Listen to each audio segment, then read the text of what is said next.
জাতীয় থেকে আন্তর্জাতিক প্রান্তিক জনপদ থেকে নগর চারপাশ ঠিক কি ঘটছে এই মুহূর্তে তা নিয়ে আয়োজন এখন চারদিক। সঙ্গে আছি আমি সিফাত শাহরিয়ার। গুম খুনের অভিযোগ স্বীকার করে ভুক্তভোগীদের কাছে ক্ষমা চাইল এলিট ফোর্স র্যাব। বাইনটির গোপন বন্দুকশালা ছিল বলেও স্বীকার করেছেন মহাপরিচালক AKM শহীদুর রহমান। কারওয়ান বাজারে সংবাদ সম্মেলনে তিনি আরো বলেন, বিতর্কিত ঘটনার সুষ্ঠু তদন্ত করে বিচারের মাধ্যমে র্যাবের দায়মুক্তি সম্ভব। র্যাবের বিরুদ্ধে বেশ কিছু অভিযোগ আছে, গুম, খুন, তারপরে আপনার অপহরণ, এই ধরনের বেশ কিছু অভিযোগ আমাদের প্রতি আছে। তা আমি আপনাদের মাধ্যমে দেশবাসীকে জানাতে চাই যে র্যাব সৃষ্টির পর আজ পর্যন্ত যে সমস্ত জনগণের যারা র্যাব দ্বারা নির্যাতিত বা অত্যাচারিত হয়েছেন তাদের কাছে, এবং যারা হত্যাকাণ্ডের শিকার হয়েছেন যেমন নারায়ণগঞ্জের 7 খুন সহ যারা র্যাব কর্তৃক হত্যাকাণ্ডের শিকার হয়েছেন তাদের পরিবারের কাছে আমরা দুঃখ প্রকাশ করি এবং ক্ষমা প্রার্থনা করি, এবং পাশাপাশি এই সমস্ত ঘটনার সুষ্ঠু তদন্তের মাধ্যমে এর বিচার যাতে হয় সেটা আমরা প্রত্যাশা করি।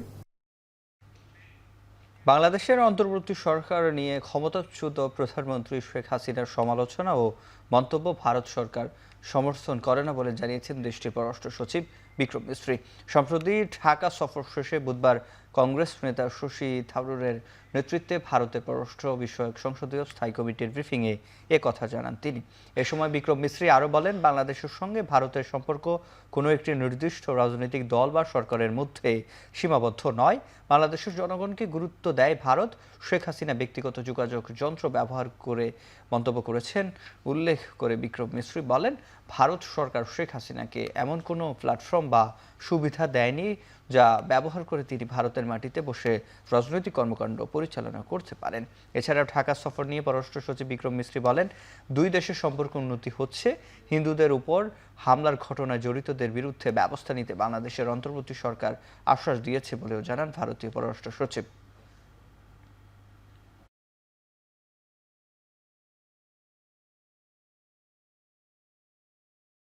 বন্দি বিনিময়ের চুক্তি অনুযায়ী শেখ হাসিনাকে যথাসময়ে বাংলাদেশে ফেরত পাঠাবে ভারত। বিকেলে সচিবালয়ে এক বৈঠকে এই কথা বলেন যুব ও ক্রীড়া বিষয়ক উপদেষ্টা আসিফ মাহমুদ। এ সময় তিনি বলেন, বাংলাদেশের সংখ্যালঘু ইস্যুতে অপপ্রচার করেছে ভারতীয় গণমাধ্যম। একজন গণহত্যাকারী ফ্যাসিস্ট, যার আসলে এই মুহূর্তে বিচার হওয়ার কথা, যার এখন কারান্তরীণ থাকার কথা, তিনি ভারতে অবস্থান করছেন এবং সেখান থেকে বিভিন্ন কর্মসূচি, বিভিন্ন বক্তব্য, বিদ্বেষমূলক বক্তব্য তিনি দিয়ে যাচ্ছেন। এই বিষয়টাকে বাংলাদেশের পক্ষ থেকে ভারতের পররাষ্ট্র সচিবকে বলা হয়েছে এবং তিনি সেটা ভারতে উত্থাপন করেছেন। আমরা আশা করি যে এই ধরনের কোনো বিদ্বেষমূলক বক্তব্য প্রচারে ভারত তাকে বাধা দেবে এবং যথাসময়ে বাংলাদেশের সাথে ভারতের যে বন্দি বিনিময় ট্রিটি আছে সেই ট্রিটি অনুযায়ী তাকে বাংলাদেশে ফেরত দেওয়া হবে। অন্তর্বর্তী সরকারের প্রতি রাজনৈতিক দলগুলোর সমর্থন আছে জানিয়ে বিএনপি মহাসচিব বলেন, নির্বাচিত সরকার ছাড়া সংকট সমাধান চ্যালেঞ্জিং। সকালে লন্ডন থেকে ফিরে আরও জানান, মামলা শেষ হলে বিএনপির ভারপ্রাপ্ত চেয়ারম্যান তারেক রহমান দেশে ফিরবেন। 11 দিনের সফর শেষে লন্ডন থেকে ফিরে শাহজালাল বিমানবন্দরে সাংবাদিকদের এক প্রশ্নের জবাবে এই মন্তব্য করেন তিনি। আরও বলেন, রাজনৈতিক দলগুলো সবসময় অন্তর্বর্তী সরকারকে সমর্থন করেছে। এর কারণ দেশে গণতন্ত্র প্রতিষ্ঠা করা। তারেক রহমান কি বার্তা দিয়েছে এমন প্রশ্নের উত্তরে বিএনপি মহাসচিব বলেন, মামলার কার্যক্রম শেষ হলেই বিএনপির ভারপ্রাপ্ত চেয়ারম্যান তারেক রহমান দেশে ফিরবেন। দেশের অস্থিরতা নিরসন একমাত্র নির্বাচিত সরকারই করতে পারে বলেও মন্তব্য করেন মির্জা ফখরুল। রাজনৈতিক দলগুলো সবসময়ই এই অন্তর্বর্তী সরকারকে সমর্থন করেছে এবং সমর্থন করার উদ্দেশ্য একটা আছে, সেটা হচ্ছে গণতন্ত্রকে পুনঃপ্রতিষ্ঠা করা। আমরা এখনো বলছি যে আমরা ন্যূনতম সংস্কারগুলো করে নির্বাচন দেওয়ার জন্য, এই জন্যে যে বাংলাদেশে যে সমস্যাগুলো তৈরি হচ্ছে এই সমস্যাগুলো নির্বাচিত সরকার ছাড়া সমাধান করা বেশ চ্যালেঞ্জিং। এদিকে বিএনপির স্থায়ী কমিটির সদস্য নজরুল ইসলাম খান বলেন, ফ্যাসিবাদ বিদায় হলেও এখনও গণতন্ত্র প্রতিষ্ঠা হয়নি। বৃহস্পতিবার সকালে কৃষক দলের 44তম প্রতিষ্ঠাবার্ষিকী উপলক্ষে শীতবস্ত্র বিতরণ কর্মসূচিতে প্রধান অতিথির বক্তব্যে এ মন্তব্য করেন তিনি বলেন, অবাধ ও সুষ্ঠু নির্বাচনের মাধ্যমে গণতন্ত্র পুনঃপ্রতিষ্ঠা হবে। যারা সরকারে আছে তারা জোর করে ক্ষমতায় আসেনি, জনগণই তাদের দায়িত্ব দিয়েছে বলেও মন্তব্য করেন বিএনপির স্থায়ী কমিটির এই সদস্য।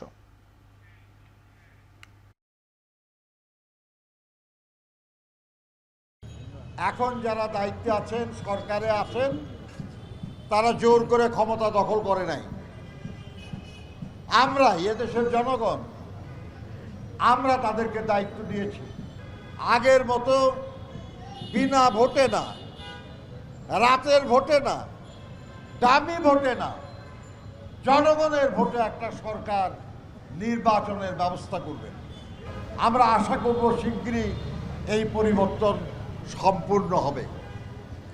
আমরা ফ্যাসিবাদের পতন ঘটিয়েছি, কিন্তু গণতন্ত্র এখনো কোনো প্রতিষ্ঠা করতে পারি নাই। এদিকে জামায়াতের নায়েবে আমির ডাক্তার সৈয়দ আব্দুল্লাহ মোহাম্মদ তায়ের বলেছেন, স্থায়ী ও টেকসই গণতন্ত্রের জন্য প্রয়োজনীয় সংস্কার শেষে দ্রুত, অবাধ ও সুষ্ঠু নির্বাচন হতে হবে। জাতিসংঘ প্রতিনিধি দলের সাথে জামায়াতে ইসলামের বৈঠক শেষে তিনি একথা বলেন। আব্দুল্লাহ মোহাম্মদ তায়ের বলেন, অপরাধীদের বিচার হতে হবে, তবে যেন সেটি ন্যায় বিচার হয় সেদিকে খেয়াল রাখতে হবে। ট্রাইব্যুনালের বিচার প্রক্রিয়া আন্তর্জাতিক মানের হতে হবে। বৈঠকে বিগত সরকারের সময়ে জামায়াত সহ সারা দেশের মানুষের উপর যে নির্যাতন হয়েছে তা তুলে ধরা হয়েছে বলেও জানান জামায়াতে ইসলামের নায়েবে আমির। যে বিচার হচ্ছে সেই বিচার ব্যবস্থা আগামী দিনের বাংলাদেশের উন্নয়ন, ডেমোক্রেসি এবং একটি ফেয়ার নির্বাচন, এসব বিষয়ে মত বিনিময় করতে এসেছিলেন এবং আমাদের সাথে এই সকল বিষয়ে কথা হয়েছে। জামাত বাংলাদেশকে কিভাবে দেখতে চায়, বিভিন্ন বিষয়ে জামাতের যে স্ট্যান্ড কি সেটা তারা জানতে চেয়েছে। আমরা আমাদের দলের পক্ষ থেকে বলেছি, বিচারের ব্যাপারে আমরা বলেছি যে ক্রিমিনালস যারা আছেন তাদের বিচার হতে হবে, তবে সেটা যেন ফেয়ার হয়। প্রয়োজনীয় সংস্কার শেষে 1 থেকে 1.5 বছরের মধ্যে নির্বাচন আয়োজনের দাবি জানিয়েছেন এবি পার্টির সদস্য সচিব মুজিবুর রহমান মঞ্জু। বৃহস্পতিবার বিকেলে রাজধানীর বিজয়নগরে এবি পার্টির যুব সংগঠনের আয়োজনে বিক্ষোভ সমাবেশে এই কথা বলেন তিনি। বাংলাদেশকে নিয়ে ভারতের সংবাদ মাধ্যমে বিভিন্ন অপপ্রচারের তীব্র নিন্দা জানিয়ে বলেন, ভারতীয় আগ্রাসনের বিরুদ্ধে ঐক্যবদ্ধ হওয়ার পাশাপাশি সংস্কার ও সুষ্ঠু নির্বাচনের জন্য ঐক্যবদ্ধ হতে হবে সবাইকে। আমরা যদি সবাই একজোট এবং একমত হই, তাহলে কোনো ভারতীয় ষড়যন্ত্র বাংলাদেশে কোনো ধরনের সহিংসতা উস্কানি দিয়ে পার পাবে না। আমাদের অন্তর্বর্তীকালীন সরকারকে বলবো, আমাদেরকে যেভাবে এই ভারতীয় আগ্রাসনের বিরুদ্ধে ঐক্যবদ্ধ হতে হবে, তেমনিভাবে একটা সংস্কার এবং নির্বাচন সুষ্ঠু করার জন্য আমাদেরকে ঐক্যবদ্ধ হতে হবে। সার্ক সক্রিয় করতে দক্ষিণ এশিয়ার দেশগুলোকে আবারও আহ্বান জানিয়েছেন প্রধান উপদেষ্টা ডক্টর মোহাম্মদ ইউনূস।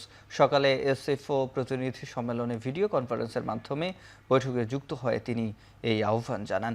এ সময় তিনি বলেন, ক্যান্সার চিকিৎসায় যে প্রযুক্তিগত সহায়তা প্রয়োজন তা এখনও পাওয়া যাচ্ছে না। দক্ষিণ এশীয় দেশগুলো সার্ককে সক্রিয় করে তোলার মধ্য দিয়ে লাভবান হবে উল্লেখ করে প্রধান উপদেষ্টা বলেন, ভারত পাকিস্তানের মধ্যকার কিছু ইস্যুর জন্য সার্ক সক্রিয় হচ্ছে না। দুটি দেশের মধ্যকার সমস্যা অন্য দেশগুলোকে প্রভাবিত করা উচিত না বলেও মন্তব্য করেন ডক্টর ইউনূস। চট্টগ্রামের রাষ্ট্রদ্রোহের মামলায় গ্রেফতারকৃত চিন্ময় কৃষ্ণ দাসের জামিন শুনানির দিন এগিয়ে আনার আবেদন নথিভুক্ত করেছে আদালত। তবে পূর্বের ধার্যকৃত তারিখ ২রা জানুয়ারিতেই হবে মামলার শুনানি। এদিন সকালে চট্টগ্রাম মহানগরের দায়রা জজ সাইফুল ইসলামের আদালতে এই আবেদন করেন আইনজীবী রবীন্দ্র ঘোষ। আদালত জানিয়েছেন, আবেদন গ্রহণ করা হলেও স্থানীয় ওকালতনামা না আনা পর্যন্ত শুনানি পর্যন্ত সম্ভব নয়। এক্ষেত্রে আগে ধার্য করা দিনই শুনানি হবে বলে জানায় আদালত। এর আগে গত ৩ ডিসেম্বর একই আদালতে চিন্ময় কৃষ্ণের জামিন শুনানির দিন আগামী ২ জানুয়ারি নির্ধারণ করা হয়েছিল। ৩১ অক্টোবর চিন্ময়ের বিরুদ্ধে জাতীয় পতাকা অবমাননার অভিযোগে নিয়ে রাষ্ট্রদ্রোহ মামলা করেন বিএনপি নেতা ফিরোজ খান। এরপর ২৫ নভেম্বর ঢাকা থেকে এই মামলার তাকে কারাগারে পাঠান আদালত।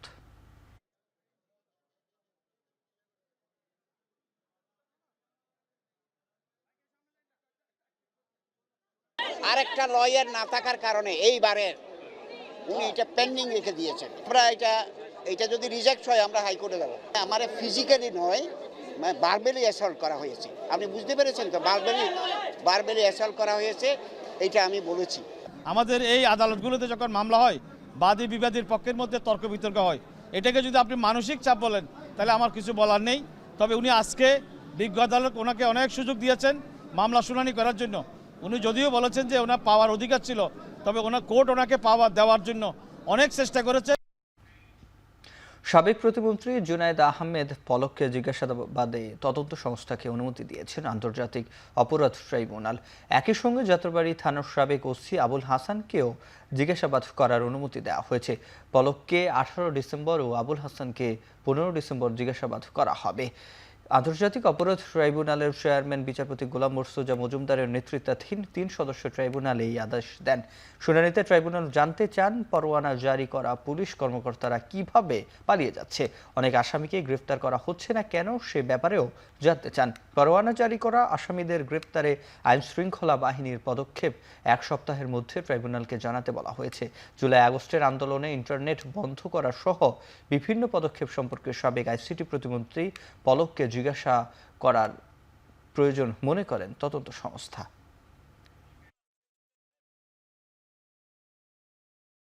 আদালত থেকে গ্রেপ্তারি পরোয়ানা জারি হওয়ার পরেও অনেক পুলিশ অফিসার দায়িত্বে ছিলেন, দায়িত্বে থাকেন, কিন্তু যখনই ওয়ারেন্টটা ইস্যু হয় তারপরের থেকে তাদেরকে আর পাওয়া যায় না। আদালতের আদেশ পাওয়ার পরে আসামিদের গ্রেপ্তার করা বা না করার ব্যাপারে আইন শৃঙ্খলা রক্ষাকারী বাহিনীর কি ভূমিকা, সেই ব্যাপারে 7 দিনের মধ্যে একটা রিপোর্ট দেওয়ার জন্য আদালত বলেছেন। জুলাই আগস্টে ছাত্র জনতার উপরে সংগঠিত যে গণহত্যা, মানবতা বিরোধী অপরাধ, সেগুলোর পরিকল্পনা বাস্তবায়নের ব্যাপারে সরাসরি দায়িত্বপ্রাপ্ত ছিলেন এবং এটার সুপিরিয়র রেসপন্সিবিলিটি যার উপরে বর্তায় সেই সাবেক প্রধানমন্ত্রীর সাথে এই জুনায়েদ আহমদ পলকের ঘনিষ্ঠ সম্পর্ক ছিল এবং এই সব পরিকল্পনার ব্যাপারে তিনি জানতেন। সেই পরিকল্পনার ব্যাপারে বিস্তারিত তথ্য উদ্ঘাটনের জন্য তাকে জিজ্ঞাসাবাদ করা প্রয়োজন। জ্ঞাত আয় বহির্ভূত সম্পদ অর্জনের মামলায় ব্যবসায়ী গিয়াসউদ্দিন আল মামুনকে হাইকোর্টের দেয়া খালাসের রায় বহাল রেখেছেন আপিল বিভাগ। বৃহস্পতিবার প্রধান বিচারপতি সৈয়দ রেফাত আহমেদের নেতৃত্বাধীন 5 সদস্যের আপিল বিভাগ এ রায় দেন। গিয়াসউদ্দিন আল মামুনের পক্ষে শুনানি করেন ফিদা এম কামাল আর দুদকের পক্ষে শুনানি করেন আসিফ হোসেন। 2007 সালে মামুনের বিরুদ্ধে 201 কোটি 73 লাখ টাকা অবৈধ সম্পদ অর্জনের অভিযোগ আনা হয়। 2008 সালের 27 মার্চ বিচারিক আদালত মামুনকে 10 বছরের কারাদণ্ড এবং 10 লাখ টাকা অনাদায়ে আরও 1 বছরের দণ্ড দেন। রায়ের বিরুদ্ধে হাইকোর্টে আপিল করলে 2012 সালে 30 জুলাই খালাস পান মামুন। পরে এই মামলায় আপিল বিভাগে যায় দুদক।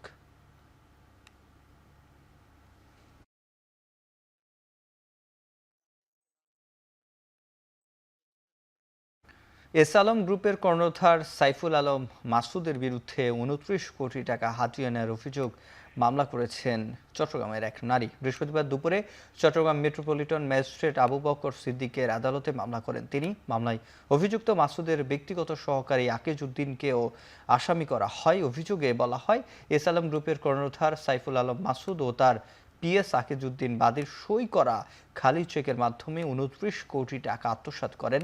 গত 22 জুলাই টাকা ফেরত চাইলে বাদীকে অপহরণ ও হত্যার হুমকি দেন অভিযুক্তরা।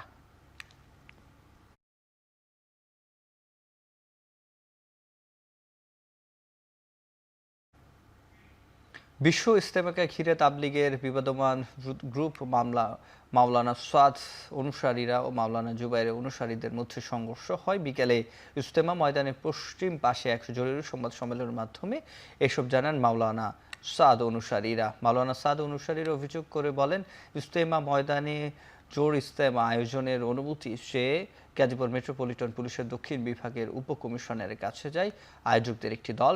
সেখান থেকে ফেরার পথে তাদের উপর হামলা ও ভাঙচুর চালায় মাওলানা জুবাইরের অনুসারীরা। এ সময় গাড়ির হামলা ও ভাঙচুর করেন তারা। এই ঘটনায় সাতপন্থীদের ইজতেমা আয়োজক কমিটির 5 জন আহত হয়। 5 শতাধিক জুবাইর অনুসারীরা ঢাকা ময়মনসিংহ মহাসড়ক অবরোধ করে বিক্ষোভ করে।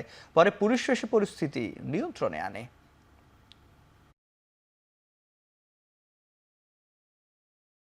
এক তো আমরা 5 দিনের জন্য ইনশাল্লাহ করব, কারণ সরকার আমাদের পারমিশন দিয়েছে।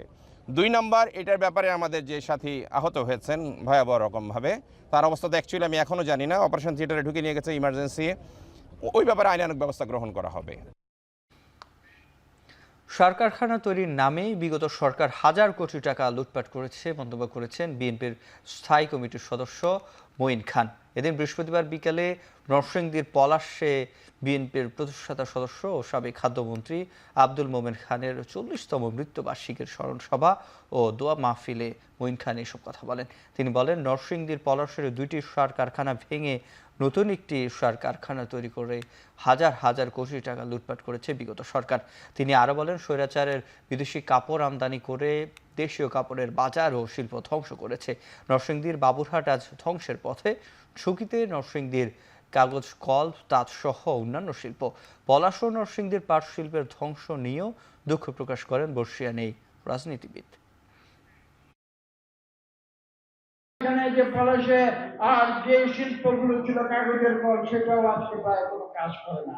এখানে সার কারখানা ছিল, 2টি সার কারখানাকে ভেঙে তারা আরেকটি সার কারখানার নামে লুটপাট করেছে হাজার হাজার কোটি টাকা। এই সমস্ত কিছু অন্যায়ের বিচার হতে হবে। স্বৈরাচার হাসিনাকে আশ্রয় দিয়ে ভারত বাংলাদেশকে অস্থিতিশীল করার চেষ্টা চালাচ্ছে বলে মন্তব্য করেছেন বিএনপি স্থায়ী কমিটির সদস্য হাফিজউদ্দিন আহমেদ। বৃহস্পতিবার জাতীয়তাবাদী মুক্তিযোদ্ধা দল আয়োজিত আলোচনা সভায় তিনি একথা বলেন। হাফিজউদ্দিন আহমেদ এ সময় বলেন, ভারতীয় গণমাধ্যম কল্পকাহিনী ছড়িয়ে বেড়াচ্ছে। দেশের সার্বভৌমত্ব রক্ষায় প্রয়োজনে নাগরিকদের সামরিক প্রশিক্ষণ দেওয়া হবে বলেও মন্তব্য করেন তিনি। জুলাই অভ্যুত্থানের মাধ্যমে নতুন বাংলাদেশ পাওয়া গেছে, যেখানে কোনো দেশের দালাল থাকতে পারবে না বলে হুঁশিয়ার উচ্চারণ করেন বিএনপির সিনিয়র এই নেতা।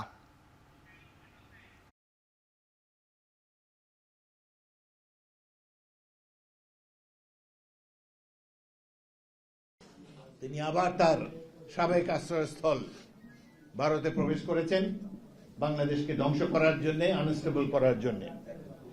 এবং আমি অবাক হয়ে যাই, পৃথিবীর বৃহৎ গণতান্ত্রিক রাষ্ট্র ভারত কিভাবে তাদেরকে আশ্রয় দিল।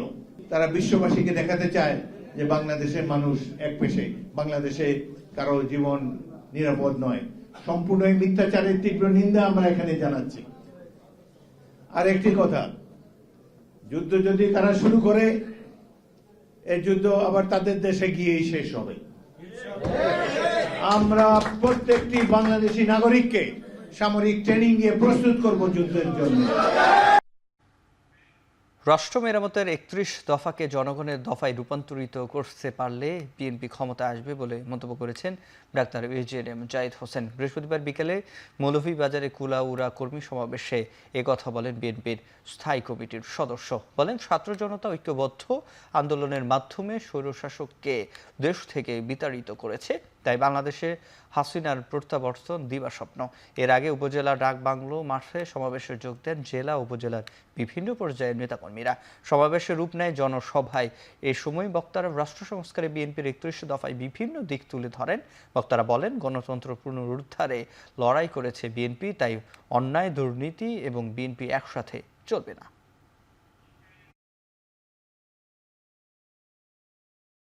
দেশ এবং বিদেশ থেকে বাংলাদেশের মানুষকে চোখ রাঙানোর চেষ্টা করেন, কিন্তু ইতিহাস বলে লক্ষণ সেন ফেরত আসে নাই। অর্থাৎ পলায়নকৃত কোন স্বৈরাচার আর কখনো আসে না। প্রকৃত স্বৈরাচার কখনো আর ফেরত আসে না, ইতিহাস তাই সাক্ষ্য দেয়। বাংলাদেশের মানুষ আজকে ঐক্যবদ্ধ। ডিকে গৌস বলেছে, আমাদের ৩১ দফা রাষ্ট্র সংস্কারের কর্মসূচি আমাদের নেতা জনাব তারেক রহমান ঘোষণা করেছেন। মানবতা বিরোধী অপরাধের দায়ে ফাঁসি হওয়া জামায়াত নেতা কাদের মোল্লা বিচারিক হত্যাকাণ্ডের শিকার হয়েছেন বলে দাবি করেছেন ব্যারিস্টার নাজিব মোমেন। এর সাথে জড়িতদের বিচারও দাবি করেছেন ফাঁসির দণ্ডপ্রাপ্ত মাওলানা মতিউর রহমান নিজামীর এই ছেলে। বৃহস্পতিবার বিকেলে রাজধানীর জাতীয় জাদুঘরের সামনে কাদের মোল্লার স্মরণে মিলাদ মাহফিলে এই দাবি জানান তিনি বলেন, কাদের মোল্লা হিন্দুত্ববাদী আগ্রাসন ও আওয়ামী টার্গেটের পরিণত হয়েছিল। তিনি আরও বলেন, অন্তর্বর্তী সরকার হত্যাকারীদের বিচার না করলে জাতীয় বেঈমান হিসেবে চিহ্নিত হবে। কসাই কাদের ও কাদের মোল্লাকে এক ব্যক্তি সাজিয়ে মিথ্যা রায়ের মাধ্যমে ফাঁসি দেওয়া হয় বলে দাবি করেন ঢাকা বিশ্ববিদ্যালয়ের ইসলামিক স্টাডিজের অধ্যাপক জহিরুল ইসলাম। জাতির সূর্য সন্তান শহীদ আব্দুল কাদের মোল্লা সহ আমার পিতা সহ এই জাতির সূর্য সন্তানদেরকে হত্যা করেছে, এই সমস্ত হত্যাকাণ্ডের বিচার হওয়া উচিত। বিচার হতেই হবে ইনশাআল্লাহ। কেননা ওনাদেরকে তো কোনো ব্যক্তিগত অপরাধের কারণে হত্যা করা হয় নাই, ওনাদেরকে হত্যা করা হয়েছে ফ্যাসিবাদ কায়েম করার জন্য। কসাই কাদের আর আব্দুল কাদের মোল্লা দুজন কিন্তু দুই ব্যক্তি, দুজন কিন্তু এক ব্যক্তি নন। এই বিষয়টা কিন্তু তখন অনেকেই বলার চেষ্টা করছেন এগুলো আসলে হত্যাকাণ্ড ছিল, এগুলো বিচার ছিল না, এবং এগুলির প্রত্যেকটার পিছনে কারা কিভাবে জড়িত ছিলেন সেই বিষয়গুলো যাতে এখন প্রকৃতভাবে উন্মোচন করা হয়। ভারতে বাংলাদেশের জাতীয় পতাকা অবমাননা ও দেশটির গণমাধ্যম অপপ্রচারের প্রতিবাদে জাতীয় পতাকা প্রদর্শন কর্মসূচি পালন করেছে জাতীয়তাবাদী গণতান্ত্রিক আন্দোলন এনডিএম। বৃহস্পতিবার সকালে পতাকা র্যালি নিয়ে প্রেস ক্লাবের সামনে জড়ো হন এনডিএমের নেতাকর্মীরা। বাংলাদেশের পতাকাকে কেউ অবমাননা করলে সেটি মেনে নেওয়া হবে না উল্লেখ করে এনডিএমের চেয়ারম্যান বলেন, বাংলাদেশ ভারতের বিরুদ্ধে না, ভারতের আগ্রাসনের বিরুদ্ধে। এ সময় তিনি বলেন, ভারতের গণমাধ্যম যে মিথ্যাচার করছে তা প্রতিরোধ করতে হবে। এ সময় জনগণের ভোটাধিকার ফিরিয়ে দিতে নতুন বছরে অন্তর্বর্তী সরকারকে দ্রুত নির্বাচনী রোডম্যাপ দেওয়ার আহ্বান জানান জাতীয়তাবাদী গণতান্ত্রিক আন্দোলন এনডিএম। আমরা ভারতের বিরুদ্ধে না, ভারতের সরকারের এই পলিসির বিরুদ্ধে। আমরা ভারতের বিরুদ্ধে না, ভারতের মিডিয়ার মিথ্যাচারের বিরুদ্ধে। আমরা ভারতের বিরুদ্ধে না, আমরা একসাথে নতুন সমৃদ্ধ বাংলাদেশ গড়ার জন্য ভারতের এই যে আগ্রাসন, এইটার বিরুদ্ধে। নির্বাচনের জায়গায় সেটা সময় মতো হইতে হবে, আমরা সেটা চাই। সংস্কারের জায়গায় সেটা কন্টিনিউয়াস হইতে হবে। দেশের জনগণ পুরনো দিনের রাজনীতিতে ফিরে যেতে চায় না বলে মন্তব্য করেছেন খেলাফত মজলিসের মহাসচিব মাওলানা মামুনুল হক। তিনি আরও বলেন, গুণগত বাংলাদেশের জন্য নেতৃত্বের পরিবর্তন প্রয়োজন। বৃহস্পতিবার বিকেলে রাজধানীর ইনস্টিটিউশন অব ডিপ্লোমা ইঞ্জিনিয়ার্স মিলনায়তনে বাংলাদেশ খেলাফত মজলিসের কর্মী সম্মেলন অনুষ্ঠিত হয়। সম্মেলনে মাওলানা মামুনুল হক বলেন, জুলাই আগস্ট বিপ্লবের মূল লক্ষ্য ছিল ফ্যাসিবাদ দূর করে বৈষম্যমুক্ত বাংলাদেশ গড়ে তোলা। আবার যেন ফ্যাসিবাদ মাথা চাড়া দিয়ে না উঠতে পারে সে বিষয়ে সবাইকে ঐক্যবদ্ধ থাকার আহ্বান জানান তিনি।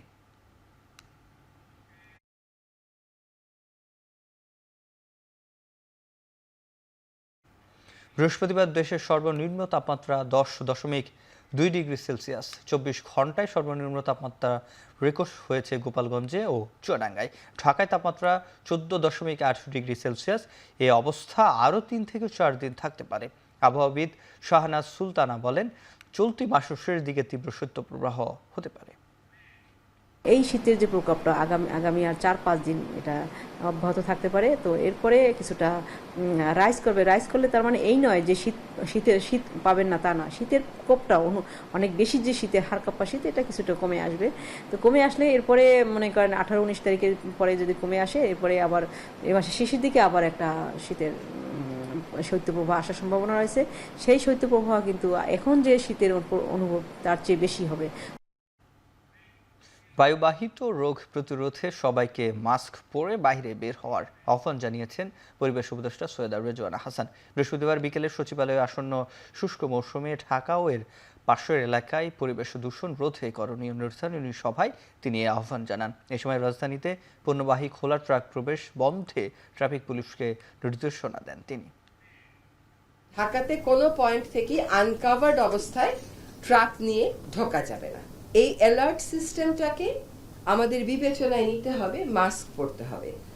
আরেকটা কথা একটু বলি, সকলের হয়তো সামর্থ্য হবে না, কিন্তু যাদের পক্ষে সম্ভব একটু এয়ার পিউরিফায়ারটা বাসায় রাখার চেষ্টা করবে। যাদের শারীরিক কিছু অসুস্থতা আছে যেটা ধুলার কারণে অনেক বেশি অ্যাগ্রাভেট করে যায়, একটু বের না হওয়ার চেষ্টা করতে হবে। আউটডোর অ্যাক্টিভিটিস একটু কমাতে হবে। সরকার ঘোষিত 9% ইনক্রিমেন্টকে 25% বৃদ্ধি সহ সর্বনিম্ন 25,000 টাকা বেতন কাঠামোর দাবিতে কর্মবিরতি পালন করেছেন আশুলিয়ার বৃহৎ কয়েকটি পোশাক কারখানার শ্রমিকরা। কর্মবিরতির কারণে বৃহস্পতিবার সকাল থেকে বন্ধ ঘোষণা করা হয়েছে 6টি কারখানা।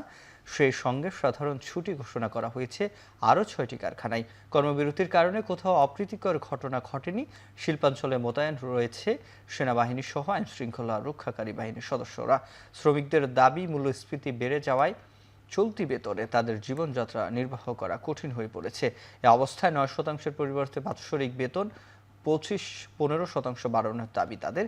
একই সঙ্গে অর্জিত ছুটির টাকা প্রতি মাসে পরিশোধ করা সহ সর্বনিম্ন 25,000 টাকা বেতন কাঠামো নির্ধারণের দাবি জানানো হয়।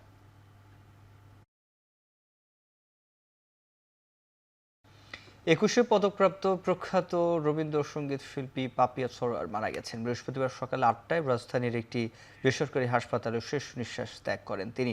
কয়েক বছর ধরে ক্যান্সারে ভুগছিলেন পাপিয়া সরোয়ার। গত কয়েক মাস ধরে ঢাকার একটি বেসরকারি হাসপাতালে চিকিৎসাধীন ছিলেন তিনি। 1952 সালে 21 নভেম্বর বরিশালে জন্ম পাপিয়া সরোয়ারের। তিনি 2013 সালের বাংলা একাডেমি থেকে রবীন্দ্র পুরস্কার লাভ করেন। এরপর 2015 সালে বাংলা একাডেমি ফেলোশিপ লাভ করেন। জাতীয় রবীন্দ্রসঙ্গীত সম্মিলিত পরিষদের সাধারণ সম্পাদকের দায়িত্ব পালন করেন এই শিল্পী। 2021 সালে পেয়েছেন 21 পদক। গুণী এই শিল্পীর মরদেহ বারডেম হিমঘরে রাখা আছে। শুক্রবার জুমার নামাজের পর জানাজা শেষে বনানী কবরস্থানে দাফন করার কথা রয়েছে।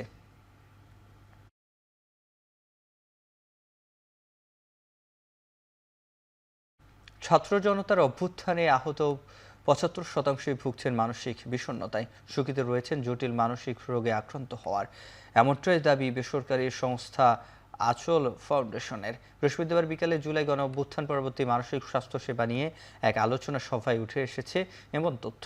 অনুষ্ঠানে প্রধান অতিথির বক্তব্যে মৎস্য প্রাণী সম্পদ উপদেষ্টা ফরিদা আফতার বলেন, এখনও শহীদের সংখ্যা বাড়ছে।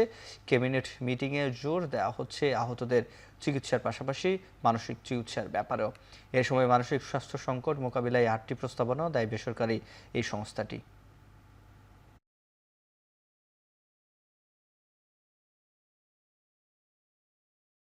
ওদের মন খারাপ, হাত নাই, পা নাই, চোখ নাই, তো মন তো খারাপ হবে। কিন্তু আমি দেখছি যে একটু কষ্টের কথা বলার পরেই কিন্তু তারা বলে এবং মুখে একটা হাসি নিয়েই বলে যে তারা কি করছিল এবং তারা এখন কি করতে চায়। সামনে দেশটা স্বাধীন হচ্ছে, এটা একটা অথচ তারা কিন্তু হাসপাতালের বাইরেও আসতে পারছে না। তারা হাসপাতালের ভিতরে থেকেই ফিল করছে যে এখন একটা নতুন বাংলাদেশ হয়েছে। খাবার প্রেমীদের জন্য দ্বিতীয়বারের মতো ফুড ফেস্টিভ্যালের আয়োজন করতে যাচ্ছে Bangladesh tourism board. Test of Bangladesh শীর্ষক মেলাটি শুরু হবে 13 ডিসেম্বর, চলবে 16 ডিসেম্বর পর্যন্ত। বৃহস্পতিবার পর্যটন ভবনে আয়োজিত এক সংবাদ সম্মেলনে এই তথ্য জানান বাংলাদেশ ট্যুরিজম বোর্ডের প্রধান নির্বাহী কর্মকর্তা আবু তাহির মোহাম্মদ জাবের। তিনি জানান, 2023 সালে আয়োজনে সফলতার পর টেস্ট অফ বাংলাদেশের দ্বিতীয় সিজন হতে যাচ্ছে বনানীর মুস্তফা কামাল আতাতুর্ক পার্কে অনুষ্ঠিত হবে এই উৎসব। এবারে আয়োজনে অঞ্চল ভিত্তিক ৬২টি স্টল বাহারি ও ঐতিহ্যবাহী খাবার নিয়ে অংশগ্রহণ করছে। সংবাদ সম্মেলনে জানানো হয়, খাবারের পাশাপাশি আয়োজিত হবে সাংস্কৃতিক অনুষ্ঠানও, যাতে থাকবে বাংলাদেশের অঞ্চল ভিত্তিক ঐতিহ্যবাহী সাংস্কৃতিক পরিবেশনা।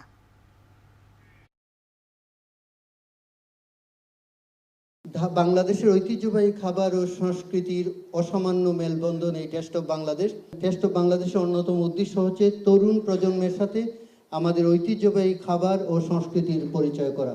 এর মাধ্যমে আমাদের শিশু কিশোররা বাংলাদেশে যে কত ধরনের খাবার হতে পারে তা দেখে অভিভূত হবে। আমাদের ঐতিহ্যবাহী ও বাহারি খাবারের বিশ্বব্যাপী ব্র্যান্ডিং করার সুযোগ তৈরি হবে। বাংলাদেশ বিনোদন জগৎকে আরও বিকশিত করতে এবং ওটিটির অনন্য ডিজিটাল প্ল্যাটফর্মের শিল্পী কন্টেন্ট নির্মাতাদের নিয়ে তৃতীয়বারের মতো আয়োজন করা হলো blenders choice the daily star OTT and digital content awards 2023। বৃহস্পতিবার বঙ্গবন্ধু আন্তর্জাতিক সম্মেলন কেন্দ্রের হল অব ফ্রেমে অনুষ্ঠিত হয় এই জমকালো আয়োজন। এদিন অনুষ্ঠানে ডিজিটাল প্ল্যাটফর্মের সেরা শিল্পী, কলাকৌশলী ও কন্টেন্ট নির্মাতাদের পুরস্কার বিতরণ করা হয়। এই আয়োজনের মাধ্যমে ডিজিটাল বিনোদন ক্ষেত্রের শিল্পীদের সম্মাননা দেওয়া হয়।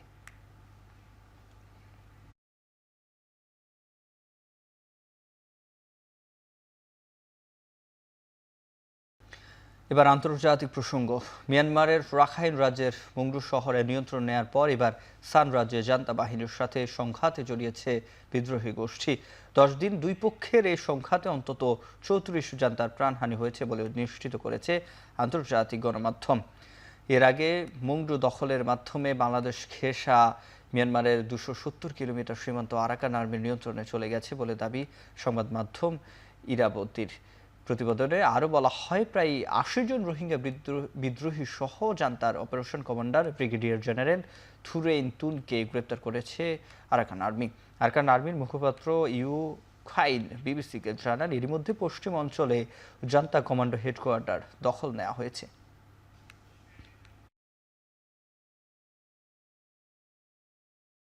আত্মঘাতী বোমা হামলায় তালেবান সরকারের শরণার্থী বিষয়ক মন্ত্রী হাজী খলিলুর রহমান হাক্কানি মারা গেছেন। এই ঘটনায় নিহত হয়েছেন আরও ৬ জন। স্থানীয় সময় বুধবার আফগানিস্তানের রাজধানী কাবুলের স্বরাষ্ট্র মন্ত্রণালয়ের ভেতরে এই ঘটনা ঘটে। স্বরাষ্ট্র মন্ত্রণালয়ের বিভিন্ন সূত্র বলছে, হাক্কানি তার কার্যালয় থেকে বের হওয়ার আগ মুহূর্তে হামলা চালানো হয়। হামলাকারী নিজেকে অতিথি পরিচয় দিয়ে মন্ত্রণালয় প্রাঙ্গণে প্রবেশ করে বোমা বিস্ফোরণ ঘটান। তালেবানের অভিযোগ, ইসলামিক স্টেটের সদস্যরা এই হামলা চালিয়েছেন, যদিও এখন পর্যন্ত হামলার দায় কেউ স্বীকার করেনি। খলিল হাক্কানি তালেবানের একটি শক্তিশালী গোষ্ঠীর শীর্ষ সদস্য ছিলেন।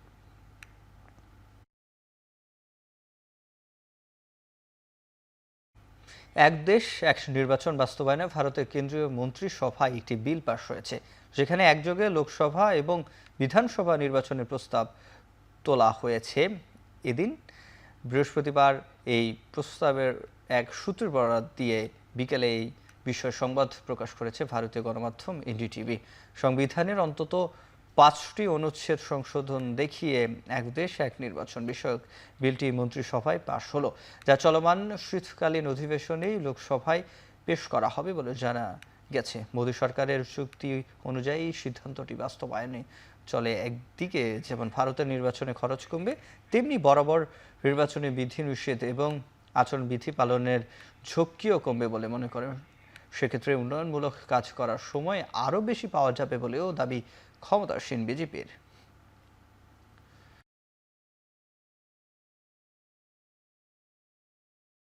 শপথ গ্রহণ অনুষ্ঠানে চীনা প্রেসিডেন্ট শি জিনপিংকে আমন্ত্রণ জানিয়েছেন নবনির্বাচিত মার্কিন প্রেসিডেন্ট ডোনাল্ড ট্রাম্প। বেশ কয়েকটি সূত্রের বরাতেই এমন প্রতিবেদন প্রকাশ করেছে মার্কিন গণমাধ্যম সিবিএস নিউজ। যদিও বেইজিংয়ের পক্ষ থেকে আমন্ত্রণ গ্রহণ করা হয়েছে কিনা বিষয়টি প্রতিবেদনে নিশ্চিত করা সম্ভব হয়নি। এ বিষয়ে কোনো মন্তব্য করতে রাজি হয়নি ওয়াশিংটনের চীনা দূতাবাস।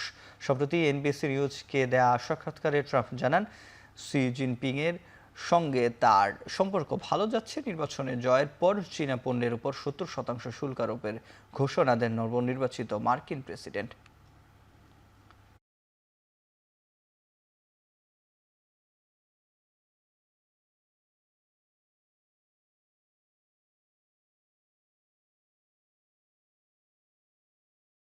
ফেডারেল ব্যুরো অফ ইনভেস্টিগেশন বা এফবিআই প্রধানের পদ থেকে সরে দাঁড়ানোর ঘোষণা দিয়েছেন ক্রিস্টোফার রে। বুধবার যুক্তরাষ্ট্রের টাউন হলে আয়োজিত এক বৈঠকে ক্রিস্টোফার জানান, নবনির্বাচিত প্রেসিডেন্ট ডোনাল্ড ট্রাম্প ক্ষমতা গ্রহণের আগে তিনি দায়িত্ব হস্তান্তর করবেন। বিদায়ী ভাষণে ক্রিস্টোফার আরও বলেন, দায়িত্ব ছেড়ে দেওয়ার সিদ্ধান্ত তার জন্য মোটেও সহজ ছিল না। ২০১৭ সালে ডোনাল্ড ট্রাম্পই ক্রিস্টোফারকে এফবিআই প্রধানের পদে মনোনীত করেন। এফবিআই প্রধান পদের মেয়াদ 10 বছর হলেও 7 বছর দায়িত্ব পালনের পর সরে দাঁড়ানোর সিদ্ধান্ত নিলেন ক্রিস্টোফার। এদিকে এফবিআই ডিরেক্টর এমন ঘোষণাকে স্বাগত জানিয়েছেন ট্রাম্প। বলেছেন, আমেরিকার জন্য এই বিশেষ দিনটি অত্যন্ত শুভ। এর আগে এফবিআই প্রধান পদে কেশব প্যাটেলের নাম প্রস্তাব করেন ট্রাম্প।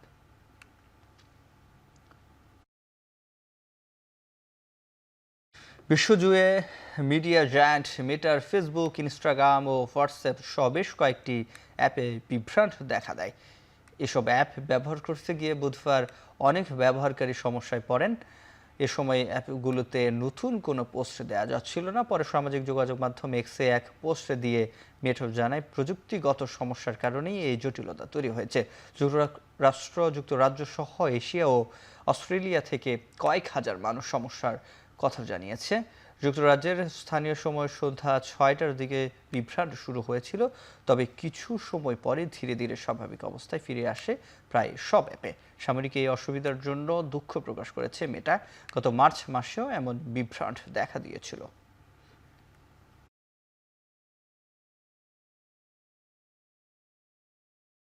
বিশ্বের শীর্ষ ধনকুবের ইলন মাস্কের সম্পদ ছাড়িয়েছে 40,000 কোটি ডলার। ইতিহাসের প্রথম ব্যক্তি হিসেবে এই মাইলফলক স্পর্শ করলেন এই মার্কিন ধনকুবের। মাস্কের সম্পদ উত্থানের পেছনে কাজ করেছে স্পেস এক্সের বাজার মূল্য 2,000 কোটি ডলার বৃদ্ধি। বর্তমানে প্রতিষ্ঠানটির বাজার মূল্য 35,000 কোটি ডলার। পাশাপাশি বৈদ্যুতিক গাড়ি নির্মাতা টেসলার শেয়ার মূল্য পৌঁছেছে ইতিহাসে সর্বোচ্চ। ডোনাল্ড ট্রাম্প মার্কিন প্রেসিডেন্ট নির্বাচিত হবার পর লাফিয়ে লাফিয়ে বাড়ছে ইলন মাস্কের সম্পদ। ব্লুমবার্গ বিলিয়নিয়ারের পরিসংখ্যানে বলছে, নির্বাচনের পর গেল 1 মাসে মার্কিন ধনকুবের সম্পদ বেড়েছে 13,000 কোটি ডলার। দ্বিতীয় অবস্থানে থাকা জেফ বেজোসের চেয়ে ইলন মাস্কের সম্পদ প্রায় দ্বিগুণ বেশি।